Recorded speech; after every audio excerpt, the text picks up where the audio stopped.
साथियों नमस्कार। बहुत बहुत स्वागत है आप सबका अपने इस सेशन में। तो आज के इस सेशन में हम लोग बड़े इंपॉर्टेंट टॉपिक पर, बड़े इंटरेस्टिंग टॉपिक पर डिस्कशन करेंगे।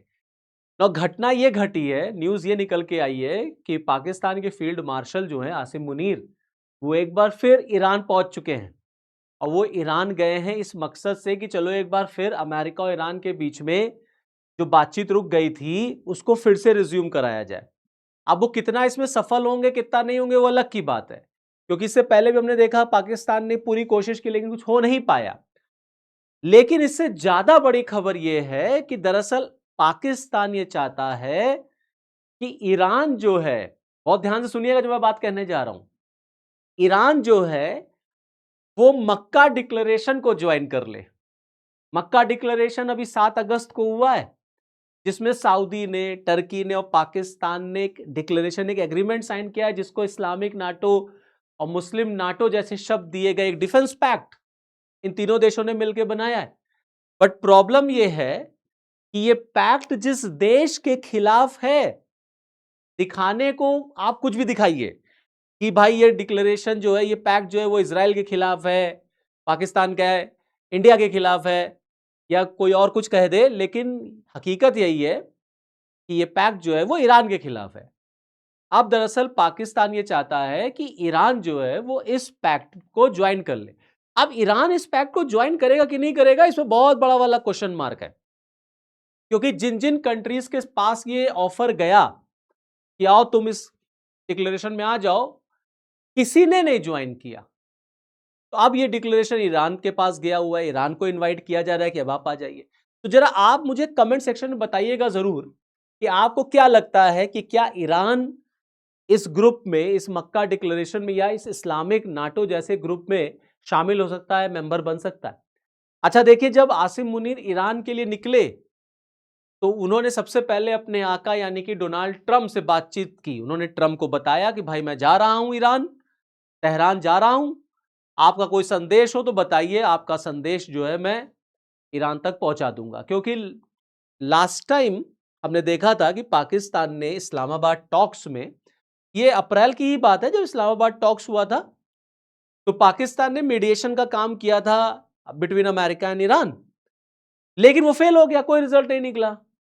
तो पाकिस्तान दरअसल एक मीडिएशन, एक मीडिएटर की भूमिका में था। उसका काम यह था कि ट्रंप कुछ कहे तो वो ईरान को बताना है, ईरान कुछ कहे तो वो ट्रंप को बता देना है, बस इतना। और क्या कंक्लूजन निकल के आया, क्या हर्ष रहा इस्लामाबाद टॉक्स का, हम सब जानते हैं। तो पाकिस्तान के अंदर इस्लामाबाद टॉक 1 हुई, वो फेल हो गया। फिर इस्लामाबाद टॉक 2 की भी कोशिश की गई लेकिन वो सफल नहीं हो पाया। तो अब एक बार फिर पाकिस्तान कोशिश करता हुआ नजर आ रहा है यहां पर कि चलो अच्छा, ये जो इशू चल रहा है इसको सॉल्व करा दे तो हम अमेरिका के गुड लिस्ट में आ जाएंगे, तो अमेरिका से हमें बहुत सारे फायदे हो सकते हैं। प्लस हाल के दिनों में ट्रंप ने भी कई बार ये कहा कि ईरान के साथ डील बहुत जल्द हो जाएगी वगैरह वगैरह, क्योंकि अमेरिका में मिड टर्म इलेक्शंस हैं और ट्रंप वो मिड टर्म इलेक्शन हारना नहीं चाहते। और ईरान, देखिए मजे की बात तो ये, ईरान उसी इलेक्शन का वेट कर रहा है। ईरान कह रहा है कि अगर वो मिड टर्म इलेक्शन में ट्रंप की पार्टी हार गई तो ट्रंप को बहुत बड़ा नुकसान जो है वो ईरान कर देगा और ईरान जो है वो बहुत सफल हो जाएगा अपने मकसद में। भले ही ठीक है हम उस तरीके से नहीं नुकसान कर पहुंचा पाए, लेकिन हम ऐसे पहुंचा देंगे। तो इधर ये खबर निकल करके आई है कि Iran has been invited to join Pakistan Turkey defence pact. अब आप सब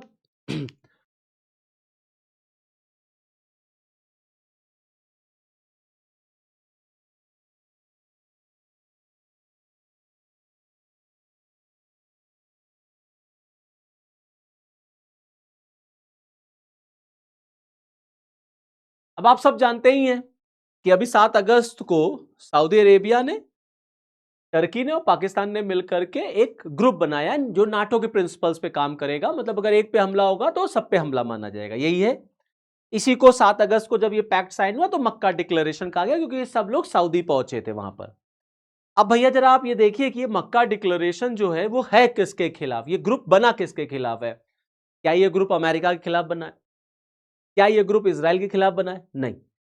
इन तीनों पर किसी पर भी अमेरिका हिट नहीं करने जा रहा है। अमेरिका का ईरान के साथ दुश्मनी, अमेरिका की पाकिस्तान के साथ दुश्मनी, दोनों में अलग अलग है। अमेरिका कभी भी पाकिस्तान पे हमला नहीं करेगा, और पाकिस्तान के पास भी न्यूक्लियर वेपन है, लेकिन ईरान के पास न्यूक्लियर वेपन की जब बात आई तो अमेरिका ने हिट कर दिया, क्योंकि उसमें कहानी कुछ और है। अब आप जरा देखिए, क्या अमेरिका सऊदी पे हमला करेगा? नहीं करेगा, क्योंकि अमेरिका और सऊदी के बीच में तो भैया देखिए न्यूक्लियर डील है, दोनों के बीच में संबंध अच्छे खासे हैं, सऊदी अच्छा खासा पैसा अमेरिका में इन्वेस्ट कर रहा है, तो क्यों वो अमेरिका क्यों सऊदी पर अटैक करेगा? कभी नहीं। टर्की, तुर्की देख लीजिए, तुर्की तो खुद ही नाटो का मेंबर है, America is a part of NATO, वो क्यों अटैक करेगा तुर्की पर? वो भी नहीं। पाकिस्तान, कभी नहीं, कभी नहीं।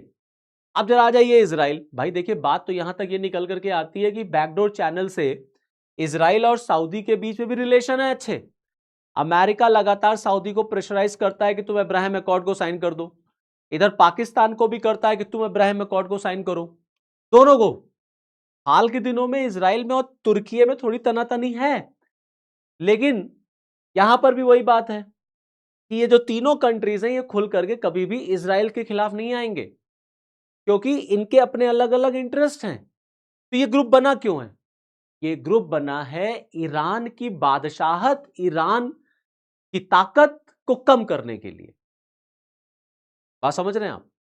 मतलब ये बात ये है कि इस पूरे मुस्लिम जगत में, इस पूरे मुस्लिम वर्ल्ड में ईरान जो है अगर ताकतवर हो जाएगा, शक्तिशाली बहुत हो जाएगा, तो वो जीने नहीं देगा। अगर उसके पास बैलिस्टिक मिसाइल्स आ गई या उसके पास अगर न्यूक्लियर वेपन आ गया, तो वो जीने नहीं देगा सऊदी वगैरह को। और सबके अपने अपने मोटिव्स हैं। तुर्की का अपना मोटिव है, तुर्की खुद अपने आप को बादशाहत, अपनी बादशाहत स्थापित करना चाहता है, खलीफा का शासन, ऑटोमन एम्पायर की वो बात करता है। पाकिस्तान अपने आप को खुद ही बॉस समझता है, वो खुद मुस्लिम ब्रदरहुड की बात करता है। सऊदी वो आगे बढ़ता है। तो दरअसल इनकी बादशाहत में एक रुकावट है, और वो रुकावट है ईरान। ईरान जितना कमजोर होगा इन देशों के लिए उतना ही फायदेमंद है, उतना ही फायदेमंद है। बात समझ गया? वरना अगर ये जो ग्रुप बना था और इसका प्रिंसिपल है एक पे हमला सब पे हमला, आप मुझे बता दीजिए कि अभी हुथीज ने सऊदी पे हमला किया, ना तुर्की आया ना पाकिस्तान आया हेल्प करने। इजराइल ने अभी सीरिया के एयरबेस पे हमला कर दिया, ये कहते हुए कि तुर्की वहां पर प्रेजेंट था, ना सऊदी आया ना पाकिस्तान आया तुर्की की सहायता करने के लिए। तो ये जो इस्लामिक नाटो का ग्रुप का जो प्रिंसिपल है वो तो अपने आप ही डिसॉल्व हो गया। तो दरअसल ये वो हाथी के दांत की तरह है, जो दिखाने के और होते हैं, खाने के और हैं। ये दिखाने के लिए है कि नहीं हमको सबको एक हो जाना है और इजराइल से लड़ लेना है, नहीं। ये दरअसल कैसे हम ईरान, उस ईरान से निपटेंगे जो ईरान ताकतवर होगा। अगर ईरान ताकतवर हुआ तो शिया डोमिनेट करने लग जाएगा। तो इसलिए जो सुन्नी डोमिनेटेड कंट्रीज हैं वो ये देख नहीं सकते। इसीलिए आप देखेंगे इस ग्रुप में जो आपको कंट्रीज मिलेंगे वो सुन्नी कंट्रीज आपको मिलेंगे। आप देखिए अभी कुछ दिन पहले न्यूज निकल के आई कि बांग्लादेश को भी ऑफर गया हुआ है कि आओ तुम भी आ जाओ, इस्लामिक नाटो का पार्ट बन जाओ। तो ये भी न्यूज बहुत छाई हुई थी कि क्या बांग्लादेश इस्लामिक नाटो का मेंबर बनेगा। अभी बांग्लादेश की तरफ से कुछ यस और नो नहीं हुआ है। इससे पहले मजे की बात देखिए, इजिप्ट के पास भी गया था ऑफर, तो इजिप्ट ने तो मना कर दिया। इजिप्ट ने कहा नहीं कि हम ऐसे ग्रुप में नहीं जाएंगे, हम किसी एक ग्रुप में नहीं जाएंगे। और आप देखिए जो बात मैं आपसे कह रहा था, ईरान से इन्होंने कहा है कि आओ इस ग्रुप में आओ। और जब ये ग्रुप बना था, जब मक्का डिक्लेरेशन हुआ था, ईरान ने कहा था ये जो डिक्लेरेशन हुआ है ये केवल पेपर एग्रीमेंट है, it is only paper agreement, और इससे कोई सुरक्षा नहीं आएगी। ईरान ने ये वेलकम किया कि सारे मुस्लिम कंट्रीज एक हो जाने चाहिए। ये बात ठीक है, सारे मुस्लिम कंट्रीज एक हो जाओ, इजराइल के खिलाफ लड़ो, अमेरिका के खिलाफ लड़ो। बट क्या सारे मुस्लिम कंट्रीज एक होकर के अमेरिका और इजराइल के खिलाफ लड़ेंगे? कभी नहीं लड़ेंगे, क्योंकि सबके इंटरेस्ट अपने अलग अलग हैं। अमेरिका इजराइल मिलकर के ईरान को मार रहा है, पाकिस्तान क्यों अमेरिका के साथ है? हट जाए अमेरिका से, क्योंकि सबके अपने अपने इंटरेस्ट हैं। ईरान कहता है अमेरिका के खिलाफ, इजराइल के खिलाफ सारे मुस्लिम कंट्रीज एक हो जाए, कभी नहीं होंगे। यूएई यूएई अब्राहम अकॉर्ड का मेंबर है, यूएई ने इजराइल को रिकॉग्नाइज कर रखा है। बात समझ रहे हैं आप? ऐसे कई और मुस्लिम कंट्रीज है जिन्होंने इजराइल को रिकॉग्नाइज कर रखा है, दे हैव द रिलेशंस। भाई देखिए, सीरिया खुद कहता है कि हम इजराइल के साथ सीक्रेट डील, हम इजराइल के साथ सिक्योरिटी डील पर बातचीत करेंगे। इसका मतलब यह है कि अमेरिका कई मुस्लिम कंट्रीज को यह कन्विंस कर चुका है कि तुम इजराइल को रिकॉग्नाइज कर दो। आने वाले दिनों में आप देखेंगे कि सऊदी और पाकिस्तान भी आपको करते हुए नजर आएंगे। They don't have any choice except to surrender before America. Iran ने सऊदी से कहा कि तुमको कोई बचा नहीं पाएगा। ये जो तुमने डिक्लेरेशन किया है, जो डिफेंस पैक्ट साइन किया पाकिस्तान और तुर्की के साथ, इससे भी तुम्हारी कोई रक्षा नहीं कर पाएगा। ये पाकिस्तान तुमको बचा नहीं पाएगा। जब हम पिटाई करेंगे तुम्हारी, तो पाकिस्तान तुम्हें बचा नहीं पाएगा। ये जो तुमने एग्रीमेंट किया, क्योंकि ये सिर्फ और सिर्फ पेपर एग्रीमेंट है, इससे ज्यादा कुछ नहीं है। हमने देखा किस तरीके से इस पूरे वॉर में ईरान ने कैसे सऊदी पर हमला किया, सऊदी की रिफाइनरीज पर हमला किया, यूएई पे हमला किया। तो ये जो डिफेंस पैक्ट हुआ था, ये तो लास्ट ईयर हो गया था सऊदी और पाकिस्तान में। तो भी ईरान ने जब सऊदी पे हमला किया तो पाकिस्तान हेल्प करने क्यों नहीं आया? तो दरअसल ये जो पूरा मिडिल ईस्ट आप देख रहे हैं ना, इस पूरे मिडिल ईस्ट में चाहे वो तुर्की हो, चाहे इजिप्ट है, चाहे सऊदी है, चाहे ईरान है, चाहे यूएई है, सबके देखिए अपने अपने पर्सनल इंटरेस्ट हैं। और ये पर्सनल इंटरेस्ट में शिया सुन्नी वाला जो एक जो इशू है वो सबसे ज्यादा है, सबसे ज्यादा डोमिनेट करता है। Iran is the only Shia dominating country, rest are your Sunni dominating country. अब आप देखिए, जब से ये वॉर शुरू हुई, ईरान ने ताबड़तोड़ सऊदी पे हमला किया, ईरान ने ताबड़तोड़ यूएई पे हमला किया, लेकिन ना पाकिस्तान सऊदी के लिए आया, ना पाकिस्तान यूएई के लिए आया। बात समझे आप? तो ऑटोमेटिकली इस पूरे रीजन की कहानी अलग है। इस समय आप देख लीजिए, अभी भी आप देख लीजिए, जब पाकिस्तान, जब आसिम मुनीर इस समय ईरान में है, आप देखिए हुथीज जो ईरान का प्रॉक्सी है, वो लगातार सऊदी के ऊपर हमला कर रहा है, लगातार सऊदी पे हमला कर रहा है। मैं आपको एक बार फिर मैप दिखाता हूं। आप देखिए, ये यमन है ना, यहां पर यमन में, मैं एक मिनट रुक जाइए, कल ले लो, ये यमन में यहां पर जो ये सना वाला रीजन है, यहां से लगातार हुथीज सऊदी पे हमला कर रहे हैं। ये जो रेड सी है, बाब अल मंदाब, इसको हुती ने ब्लॉक कर लिया है। और हुती किसका प्रॉक्सी है? ईरान का। ईरान में और ये देखिए इजराइल में झगड़ा है। अभी इजराइल ने सीरिया पे एयर स्ट्राइक किया था, ये तुर्की है। बात समझे? तो ये जितने भी रीजन कंट्रीज है, ईरान लगातार यूएई पे हमला कर ही रहा है। सबसे ज्यादा हमला ईरान ने यूएई पर किया है, सबसे ज्यादा हमला, क्योंकि यूएई ने इजराइल को रिकॉग्नाइज कर रखा है। सऊदी से ईरान बार बार कह रहा है, अगर तुम अमेरिका के दबाव में आकर के तुमने ईरान को, यूएई को, अगर तुमने इजराइल को अगर तुमने रिकॉग्नाइज कर दिया, तो ये जो पेपर एग्रीमेंट तुम किए हो ना, ये भी तुम्हें बचा नहीं पाएगा। तो जो मैं बात आपको बता रहा था, आप देखिए लगातार हुतीज जो है वो सऊदी अरेबिया पर ड्रोन से अटैक कर रहे हैं, लेकिन कोई किसी की हेल्प के लिए नहीं आ रहा है, क्योंकि यहां सबके अपने अपने इंटरेस्ट हैं जो टकरा रहे हैं।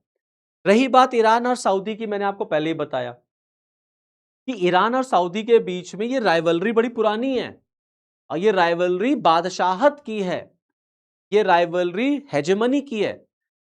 ईरान में जब शिया, जब ईरान में जब इस्लामिक रिवॉल्यूशन आया, इस्लामिक रिवॉल्यूशन के बाद जिस तरीके का ईरान बना, ईरान अपने आप को एक लीडर के रूप में देखता है पूरे मुस्लिम वर्ल्ड का।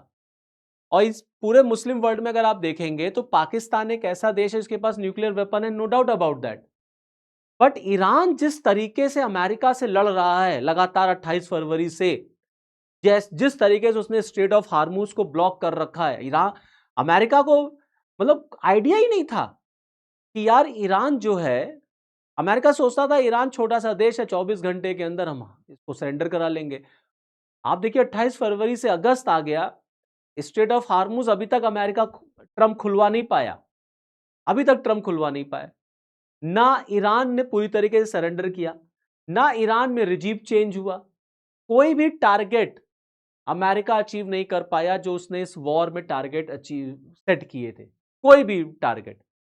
तो यहां से कंक्लूजन ये ड्रॉ हुआ कि ये जो ईरान है ना, ये आने वाले दिनों में बड़ा खतरनाक होने वाला है। अब इस ईरान से कैसे निपटा जाएगा? तो इस ईरान से निपटने के लिए चलो एक ग्रुप बनाओ। अब वो एक ग्रुप बन गया 7 अगस्त को, जिसमें तुर्की भी आ गया। आप देखिए फैक्ट्स और फिगर्स बताते हैं। देखिए सबसे ज्यादा ईरान ने अगर मिसाइल गिराई है ना, इजराइल पे नहीं गिराई उतनी मिसाइलें जितनी उसने यूएई पर गिरा दी। और यूएई ने अब्राहम एकॉर्ड के थ्रू इजराइल को रिकॉग्नाइज कर रखा है। अमेरिकन बेसिस, सबसे ज्यादा अमेरिकन बेसिस यूएई में है। ईरान लगातार बार बार धमकी देता है हम और यूएई को मारेंगे, हम और सऊदी को मारेंगे। तो अब ये दरअसल ये कहते हैं ना चारा डालना, एक दाना डालना पाकिस्तान की तरफ से ईरान को कि आओ तुम भी इस इस्लामिक नाटो में पार्ट बन जाओ, सारे मुस्लिम कंट्रीज एक हो जाएं, हम सब पूरे मुस्लिम ब्रदरहुड को लेकर के आगे चले और फिर इजराइल से हम लोग लड़ेंगे। क्या ये लोग इजराइल से लड़ पाएंगे? नहीं लड़ पाएंगे, क्योंकि अमेरिका इन सबको एक होने ही नहीं देगा। जैसे ही ये लोग एक होंगे, अमेरिका पाकिस्तान की चूड़ी टाइट कर देगा, अमेरिका सऊदी की चूड़ी टाइट करेगा, फिर अलग हो जाएंगे। तो जरा बताइएगा मुझे कमेंट सेक्शन में आप भी कि आपको क्या लगता है, क्या ईरान को इसे ज्वाइन करना चाहिए या ईरान इसको कर सकता है? तो चलिए फिर जैसा भी आगे निकल करके आएगा आपको तुरंत बताएंगे। तो this is all from this video. जय हिंद।